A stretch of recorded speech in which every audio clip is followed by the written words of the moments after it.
එකෙන් අපිට ලැබෙන්නේ. මෙන්න මේ දේවල් ගැන බොහොමයක් දෙනෙකුට ගැටලුවක් පවතිනවා. නමුත් වර්තමාන සමාජයේ සැලසුමක් කරනකොට හැමෝම කියන්නේ මේ නිවස අපි සැලසුම් කරන්නේ වාස්තු විද්‍යානුකූලව කියන එක. දිසාව පිහිටන්නේ අනු දිසාවක් විදිහට. උතුර සහ නැගෙනහිර කියන දිසාවන් මුහුණලා අපි උතුර කියන එක කෙලින් තියෙන ඉඩම් හම්බෙන්නේ අපිට බොහොමයක් හම්බ වෙන්නේ උතුරු දිසාව අංශක ගානක් 70. ඒ කියන්නේ හැලව. ඒ කියන්නේ උතුර පිහිටන්නේ අංශක 10ක් 5ක් විශ්වයේ පවතින පැරණිතම විද්‍යාව තමයි වාස්තු විද්‍යාව කියන ශක්තිය ගැන මිනිසුන් හඳුනාගත්තා. මේ නැගෙනහිර තියෙන අපිට ආලෝකවල තමයි මේ වාස්තු විද්‍යාව කියලා අපි කතා කරන්නේ. මේ වාස්තු විද්‍යාවේ බලයක් ගෙනියන්න ඔබට පුළුවන් ඔබගේ පූජා කාමරයක් ළමයිගේ අධ්‍යාපනයේ ඔයා වයඹ දිසාවට වඩා ගිනිකොන දිසාවට පමණක් ඔයාගේ මෘතයන්ගේ අයිබෝන්. අද අපි කතා කරමු වාස්තු විද්‍යාව ගැන. මොකද්ද මේ වාස්තු කියන්නේ? මොකද්ද මේ වාස්තු කියන එකෙන් අපිට ලැබෙන්නේ? මෙන්න මේ දේවල් ගැන බොහොමයක් දෙනෙකුට ගැටලුවක් පවතිනවා. නමුත් වර්තමාන සමාජයේ සැලසුමක් කරනකොට හැමෝම කියන්නේ මේ නිවස අපි සැලසුම් කරන්නේ වාස්තු විද්‍යානුකූලව කියන එකයි. නමුත් ඔබ දන්නවාද මේ සැලසුම් වන සැලසුම් වලින් බොහොමයක වාස්තු පවතින්නේ ඉතාමත් සීමිතව. මොකද මේ වාස්තු ශාස්ත්‍රයේ අපි දකින්න පොතපතේ දකින්න සහ අපේ විවහාරයේ දකින්න කරුණු මත පමණක් පදනම්ම සැලසුම් කිරීමේදී බොහෝමයක් තැන්වලදී ගර්ධින් සිද්ධ වෙනවා. මොකද වර්තමාන සමාජය අපිට ඉඩමක් ගත්තාම ඒ ඉඩමේ දිසාව පිහිටන්නේ අනු දිසාවක් විදිහට.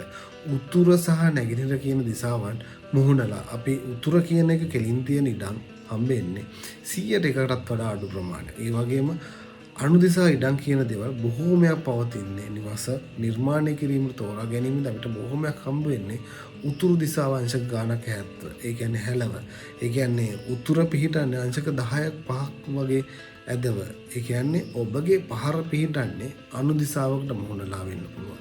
අන්න මේ වගේ ඉඩමකදී අපි වාස්තු නිවැරදි කිරීමක් කරනකොට වාස්තු නිවැරදි සැලසුමක් ඉදි කරනකොට ඒ දේවල් ගැන බලන්න බොහෝමයක් කරුණු තියෙනවා. මොකද මේ අපි කතා කරන්නේ මිනිසාගේ පරිණාමයත් සමග මිනිසා විසින්ම හඳුනාගත් විද්‍යානුකූල කාරණා සම්බන්ධවයි. මේ තියෙන්නේ විශ්වයේ පවතින පැරණිතම විද්‍යාව තමයි වාස්තු විද්‍යාව කියන්නේ. මොකද මිනිසා නිවසක් නිර්මාණය කිරීම පටන් ගන්න මොහොතේ ඉඳන් මේ නිවසක අභ්‍යන්තරයේ අංග ටික දිශාගත කරන්න පටන් ගන්න වාස්තු විද්‍යානුකූල. මොකද උතුර සහ නැගෙනහිර අතර පවතින ශක්තිය ගැන මිනිසුන් හඳුනාගත්තා. මේ නැගෙනහිර තියෙන අපිට ආලෝක වාතාශයෙන් අපිට ගන්න පුළුවන් ශක්තිය ගැන මිනිසුන් හඳුනාගත්තා.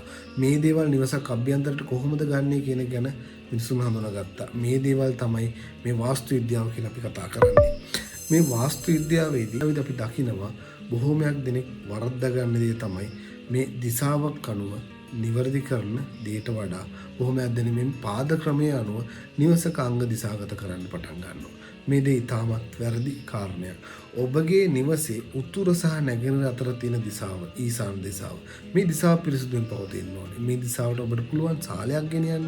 ඔබට පුළුවන් ඔබගේ පූජා කාමරයක්, ළමයිගේ අධ්‍යාපන කාමරයක් ඔබට පුළුවන් උතුරු සහ නැගෙනහිර අතර පවතින ඊසානට එකතු කරගන්න.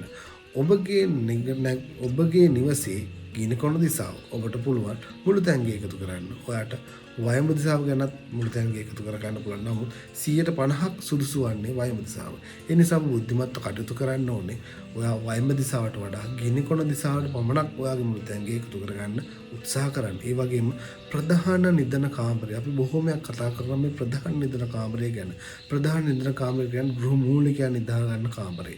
ගෘහ මූලික කාමරය නිර්ත දිසාවේ පිහිටීම ඉතාමත් වැදගත්. ඉතාමත් අත්‍යවශ්‍ය කාරණයක් විදිහට තමයි අපි ඒ දේ සඳහන් කරන්නේ. මොකද උතුරු සහ නැගෙනහිර අතර පවතින හොඳ වාතාශයක් තැන්පත් වීම රාත්‍රී කාලෙදී භාවිතා කරන්නේ නිර්ත දිසාවේ තියෙන කාමර. ඒ වගේම බටහිර දිසා තියෙන කාමර, දකුණු දිසා තියෙන කාමර. මේ දේවල් ගැන අපි වැඩි විස්තර විද්‍යානුකූලව ඔබට හඳුන්වා දෙන්නම්. නැති සිටින අපේ මේ නාලිකාවත් එක්ක ඔබට දිගින් දිගට මේ සම්බන්ධ විද්‍යානුකූල කරුණු හඳුනා ගන්න පුළුවන්.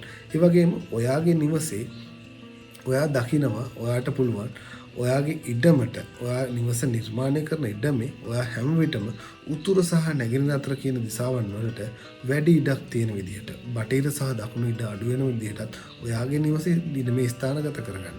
මෙවැනි නිවසක් ඔයා නිර්මාණය කරගත්තොත් ඔයාගේ ජීවිත කාලයම ඔයාට නිරෝගීමත්ව කටයුතු කරන්න පුළුවන්. දිනෙන් දින දියුණුව කරාගෙන යන්න පුළුවන්. ඒ වගේම සෞඛ්‍යමත්ව සිටීමත් නිරෝගීකමත් තමයි අපගේ ජීවිතයේ දියුණුවට මඟ පාදන මූලිකම දේ. මේ වාස්තු විද්‍යාව අපි කතා කරන්නේ ඔයාගේ සෞඛ්‍ය සම්පන්නකම, ඔයාගේ ආධ්‍යාත්මික දියුණුව, මෙන්න මේ වගේ කාරණා ඔයාගේ නිවසක් අභ්‍යන්තරයෙන් කොහොමද ගොඩනගාගන්නේ, පවුලක් කොහොමද අපි ගොඩනගාගන්නේ, මේ පවුලේ ශක්තිය කොහොමද ගොඩනගාගන්නේ කියන එක තමයි අපි මේ වාස්තු ශාස්ත්‍රයෙන් කතා කරන්නේ.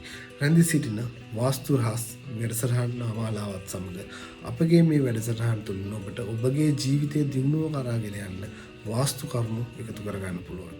ඔබට සුබ දවසක්.